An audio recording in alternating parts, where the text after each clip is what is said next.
शिक्षण वाया जात नाही.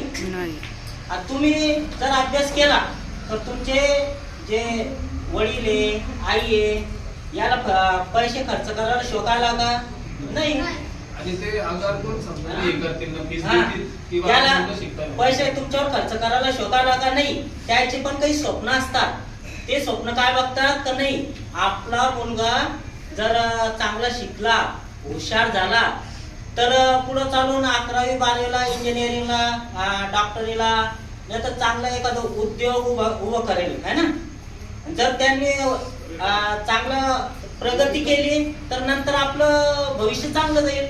म्हणजे आपले जे 10-15 वर्ष ते आपले सुखात जाईल है ना. ते हे म्हणून खर्च नाही करत का आपला मुलगा फक्त खर्च करायचा आणि आपल्या मुलाला फक्त मोबाईल घेऊन द्यायचं. इकडं ते कोणतं गेम आहे ते, पबजी, फ्री फायर, लुडो आणि ते युट्यूब तेच बघत बसत. याच्यासाठी खर्च करत ते खर्च कशासाठी करतात नाही. आपला मुलगा कुठं गावात फिरायला नको,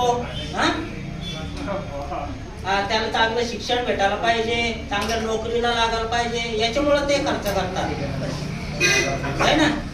आणि तुम्ही काय करता, फक्त घेतात सायकल, गावात राऊंड मारतात, कोणाच घर उघड आहे, कोणाचं बंद आहे, गावात कुत्रे आहेत का नाही, किती कुत्रे गावात, हे मोजत फिरतात. पण शिक्षणाकडे कमी लक्ष देतात.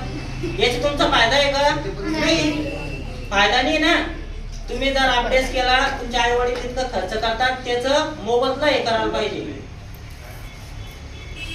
त्याचं कर्ज तुम्ही फेडायला पाहिजे. हे कर्ज साधं नाही आहे. तुम्ही जर लहानपणापासून आतापर्यंत मोठे झाले, 10वी पर्यंत किती खर्च लागला तुमच्यावर, 5-10 लाख आरामशीर लागला तुम्ही 12वी जाईपर्यंत. कारण की इकडे शिल्लोडला जर तुम्ही ऍडमिशन घेतलं तर तिथं 20,000 25,000 प्रत्येक वर्षाला. बालवाडीला 17,000 रुपये फीस आहे बालवाडीला. पहिलीला तुम्हाला 22-23 हजार रुपये भरावे लागतात. गाडीचा भाडा वेगळा. यात तुम्हाला तुमच्या पालकाला शोकाला का पैसे खर्च करायला का झाड लावेल तुमच्या पालकांनी घरी पैशाचं ज्ञान तोडान द्या. ते तिकडे किती कष्ट करतात, स्वतःला कपडे घेत नाही पण तुम्हाला 2-2 ड्रेस घेऊन देतात. शेतात किती